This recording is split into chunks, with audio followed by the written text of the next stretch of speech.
Virtual बनवू आपण. Okay, custom. Okay, I will install the operating system. बेटा ते सगळं तुम्ही बनवलं वर्चुअल मशीनमध्ये, बरोबर आहे. तुम्हाला काय काय बनवणं काही गरज सांगण्याची गरज नाही.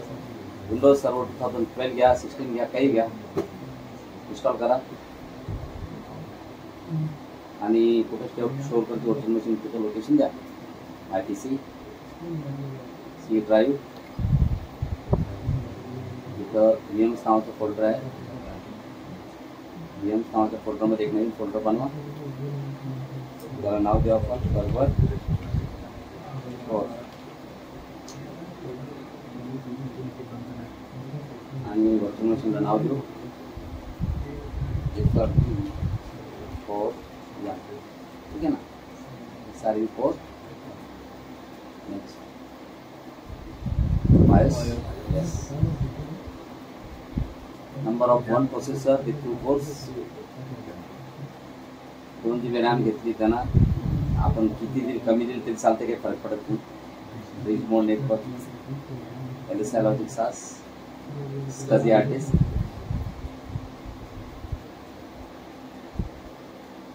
जय शुभम, लिहू का? वाढून देणार नाही आणि घाण सवय सोडून द्या. अहो इथं प्रॅक्टिकल घेऊ राहिले मी. तू जर बोलणं जर चालू असेल तर मग याचे मोठं राग मला कोणतं दिसतो.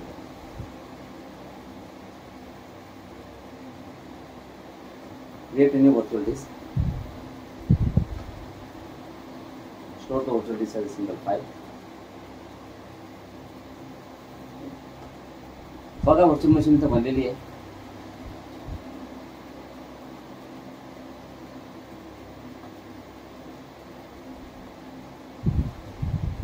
सर्वर SRV कोर आहे की नाही. तर SRV कोर जी आहे, SRV कोर वर्चुअल मशीन जी आहे ती सिलेक्ट करा.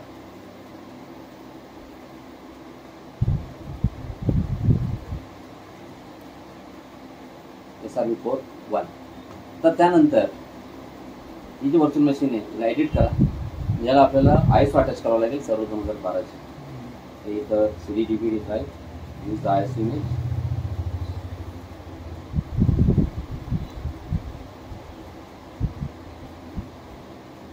English server 2012. And now power on this virtual machine.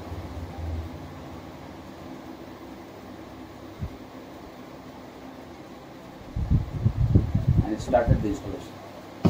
Installation start.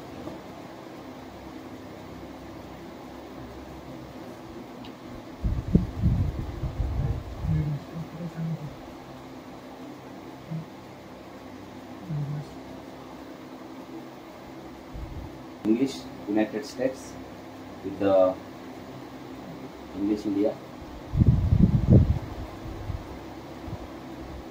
Install now. इन्स्टॉलेशनच्या स्क्रीनवरती तुम्हाला स्पष्ट दिसतंय तुमच्या समोर ऑप्शन आले आहे. Windows server 2012 R2 standard server core installation.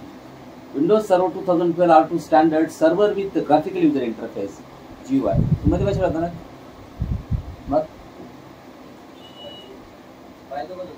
To standard server core server with GUI. पुन्हा Windows server 2012 R2 data center server core आणि data center server core with GUI. तर सर्व्हर कोर नाही, server with GUI. Server core टाकायचं आपल्याला वरचं standard कोणतं 1 नंबरचं. Data सेंटरने टाकायचं आपल्याला. आणि बघा हे 2 नंबरचं म्हणजे ग्राफिकल आणि 1 नंबरचं GUI. सॉरी 2 नंबरचं ग्राफिकल, 1 नंबरचं server core. Next server core install करा. ग्राफिकल उद्या टाकणार आपण. उद्या म्हणजे परवा. उद्या तर आपल्याला इंट्रोडक्शन टू ऍक्टिव्ह डायरेक्टरी घ्यायचं. Upgrade no, custom installation. Fresh installation करायचं आहे. पूर्ण एकच ड्राईव्ह बनव, त्याच्यावरतीच टाकून दे. काहीच नवीन पार्टिशन बनवायचं नाही, काही सरळ. बघा नवीन पासवर्ड सेट करा. ऍडमिनिस्ट्रेटर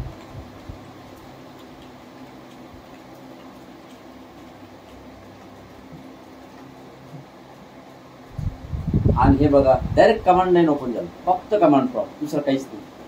आहे का काही ग्राफिकल वगैरे पूर्ण ब्लॅक स्क्रीन. थोडंसं कमांड लाईन आपण थोडंसं विंडो ओपन झाली, थोडीशी मोठी विंडो करू. थोडं वाढून घेऊ. पॉसिबिलिटी आणि इकडे जर गेला ना ते असं अंधार दिला आहे.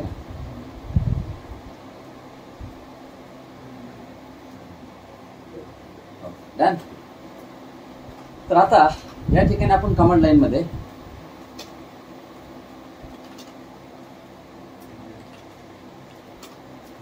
बघा इथे एकच कमांड आहे. एकच कमांड ना त्या कमांड तुम्ही इनिशियल कॉन्फिगरेशन करू शकता. बघा याला जर बघितलं याला आयपी ऍड्रेस नसेल. बघा आयपी ऍड्रेस नाही आला बरोबर आहे. म्हणजे आपिपा म्हणजे आयपी ऍड्रेस नाही. सरळ सरळ सांगितलं आपिपा. मग तुम्हाला आयपी ऍड्रेस देतो. होस्टनेम पण बघा तुम्ही कॉम्प्युटरचं नाव जर बघितलं तसं कॉम्प्लेक्स नाव आहे. विन KUL आहे की नाही. 8MPMSPLLOE आहे की नाही. ओके. तर तुम्हाला याला जर नाव जर द्यायचं असेल किंवा आयपी ऍड्रेस द्यायचं असेल त्याला एकच कमांड आहे. पॉवरफुल मस्त कमांड आहे. Yes computer. ह्या कमांडनं तुम्ही सगळं कॉन्फिगरेशन करू शकता. जस्ट इश्यू द कमांड नाव. हे बघा एवढे 15 ऑप्शन्स आहेत त्याच्यामध्ये. 1 टू डोमेन वर्कग्रुप. समजा एक कम्प्युटर वर्कग्रुपमध्ये वर्कग्रुप बरेच राहू द्या. 2 computer name. 2 computer name 2 type करा. आपल्याला कम्प्युटरचं नाव बदलायचं. Type 2 option. मग ते म्हणतं computer name enter new computer name. तर मी नवीन कम्प्युटरला नाव देतो SRV Core 1. SRV Core 1. And yes, you need to restart this computer now. ते रिस्टार्ट करावं लागेल. म्हणजे ते कमांड लाईन व्हॉइस असो की graphic applying the password. Again command prompt will be open care.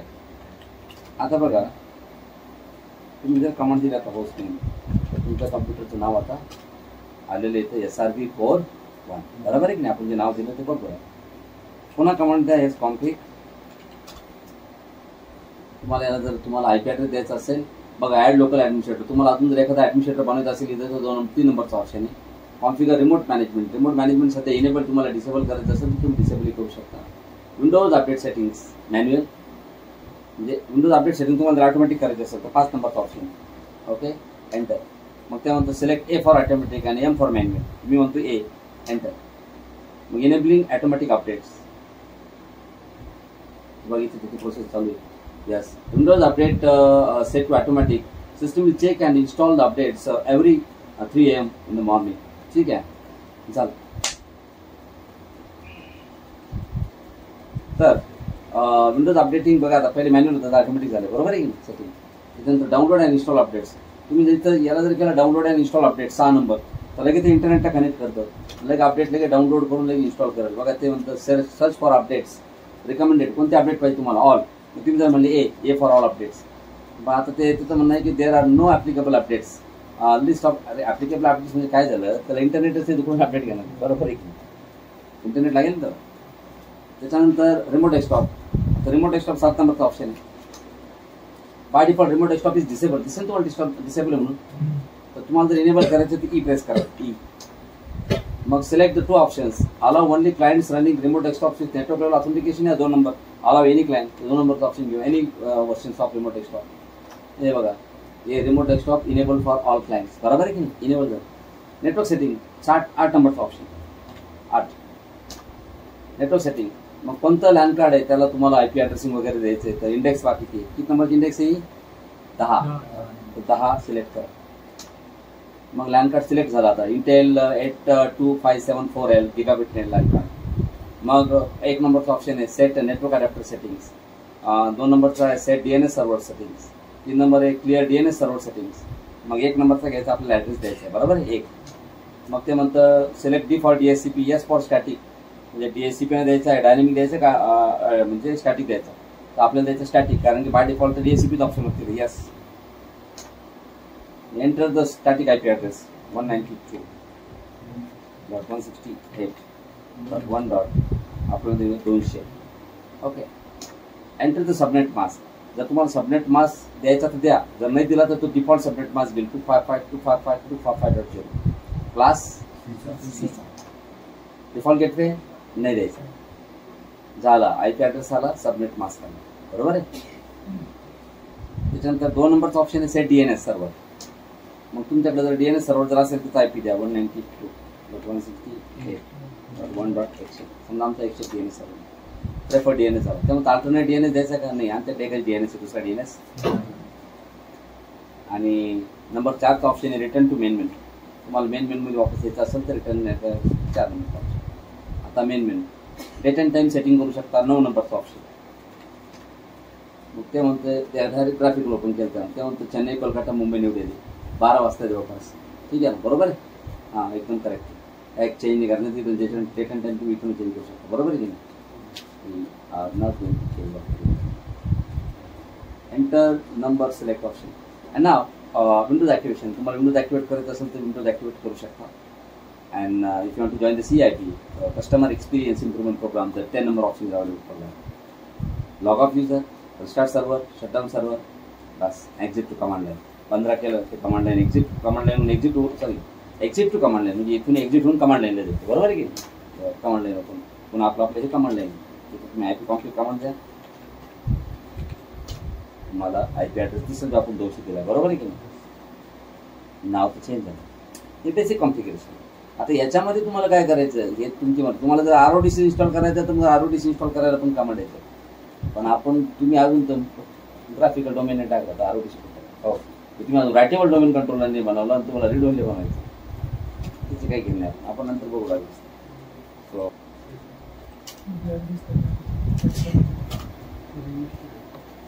Don झाला तो डॉन.